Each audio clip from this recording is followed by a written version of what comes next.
If you don't define yourself for yourself, you'll be crushed into other people's fantasies of you and eaten alive. Those words of wisdom are by one of my favorite authors, Audre Lorde. And when I began my journey to minimalism in 2016, I decided I wasn't going to be crushed into an all-white barren aesthetic. I am a writer, and the beauty and history of the African diaspora are at the core of my life's work. So I couldn't imagine letting go of my culture just to conform to mainstream minimalism. And I didn't. Throughout my home, you'll find lots of bright colors, mud cloth, and playful textures. There's even a mason jar filled with raw cotton that reminds me to thank and honor my ancestors daily. And although I have a few pieces of monochrome clothing, much of my wardrobe is filled with African prints and colorful jumpsuits. It's how I became known as the Afro-minimalist, the Black woman defining minimalism for herself. I live in 630 square feet with my 16-year-old daughter and quite a few plants, my green babies. But I'm not one of those minimalists that has one fork, one knife, and one spoon. I have 4 of each, a full set. No, just kidding. Honestly, I don't even know how many things I own because I've never counted. But what I do know is that everything I have is intentional and serves a purpose. Because for me, minimalism is less about the aesthetic and more about the practice. So back in 2016, oh boy, I had so much stuff, y'all. Knickknacks and home goods all over my house, clothes and shoes overflowing out of my closet. I had dozens of accessories that I never found the time to put on. And I would take my small handbags and I would put them inside of larger handbags, and then I would hide them inside of really big handbags. I had some stuff, y'all.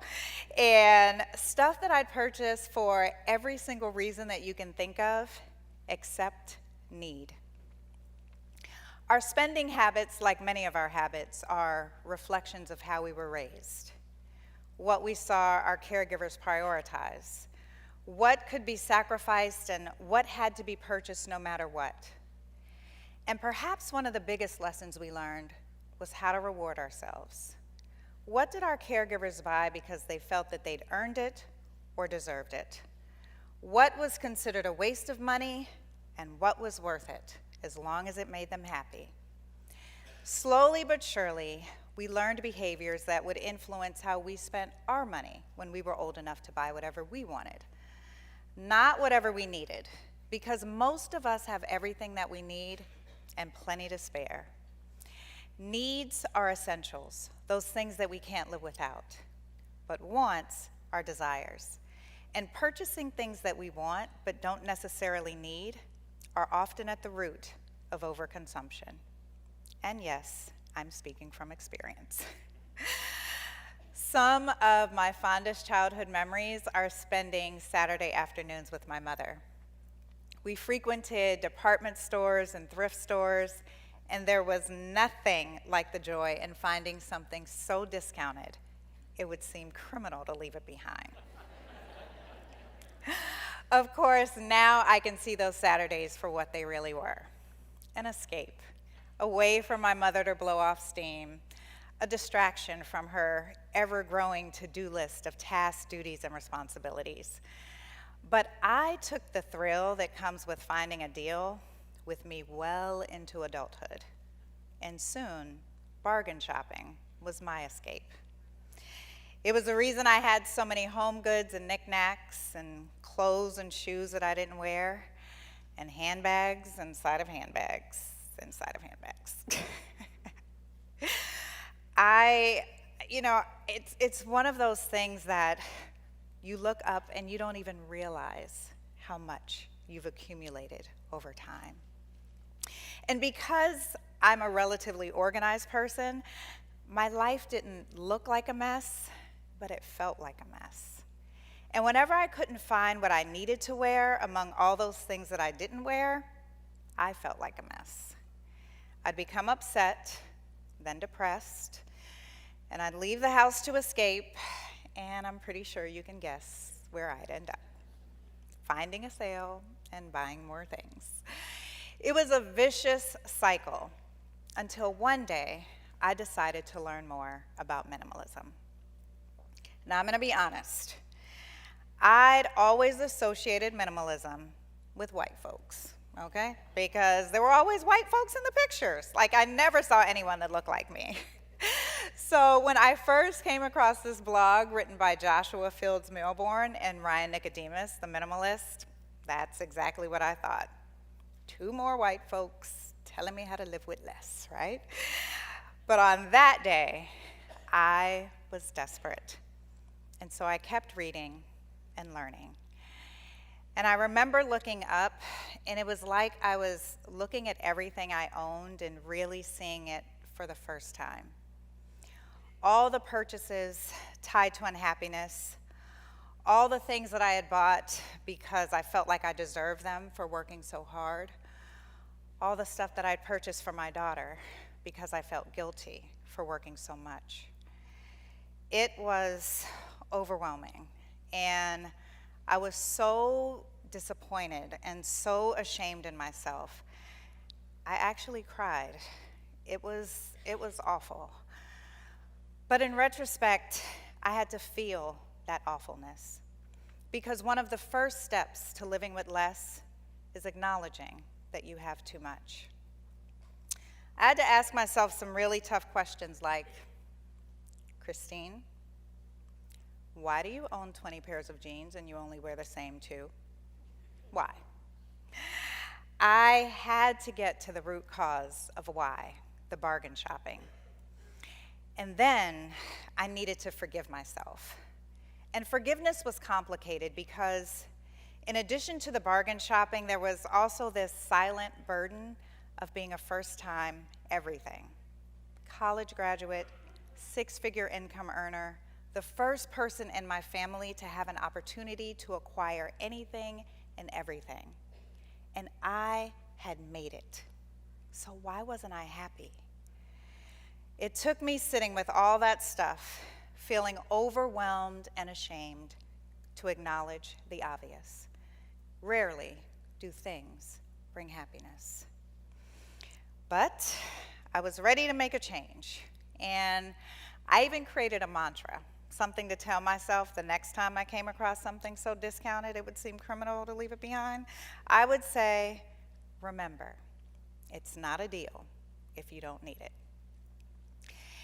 It wasn't easy, but I forgave myself.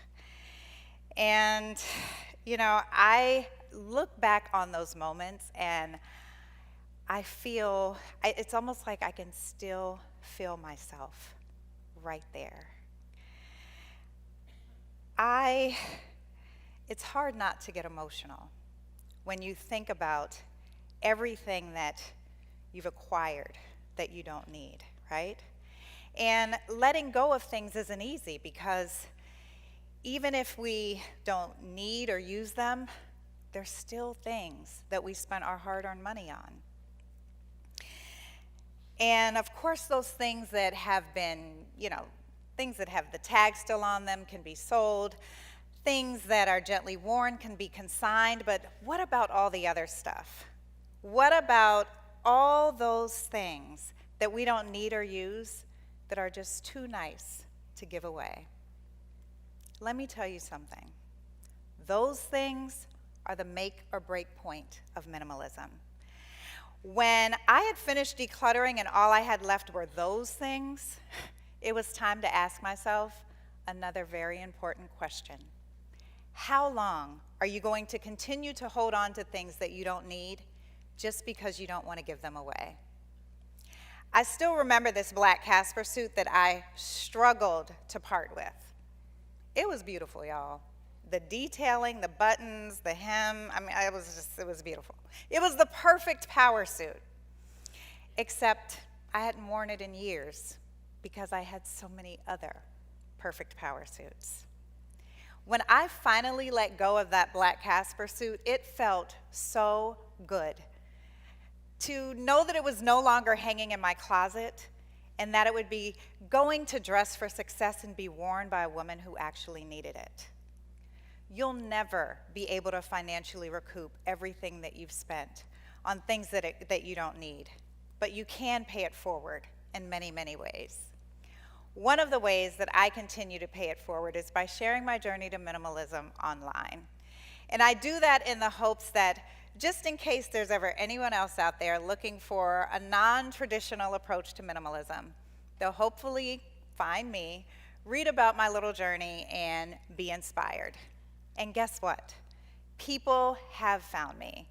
People from all over the world, minimalists and aspiring minimalists, who love that my home is filled with bright colors, mud cloth, and playful textures, who tell me that I look amazing whenever I rock a colorful jumpsuit, and who respect the fact that one of the few things I kept was a mason jar filled with raw cotton to remind me to thank and honor my ancestors. Afro-minimalism is minimalism my way, but your journey will be its own ever-evolving process, a constant shift between what you need and what sparks joy, an opportunity to look at your finances differently, to focus less on acquiring things and more on what matters, to forget the aesthetics of mainstream minimalism and instead focus on the practice of intentional living. You can be a minimalist. Yes, you, and you, and you, and you, yes, you. By first acknowledging that you have too much, then forgiving yourself. Commit to keeping only those things that you need and pay it forward with the things that you don't. And throughout your journey, I want you to remember Audre Lorde's words of wisdom. If you don't define yourself for yourself, you'll be crushed into other people's fantasies of you and eaten alive.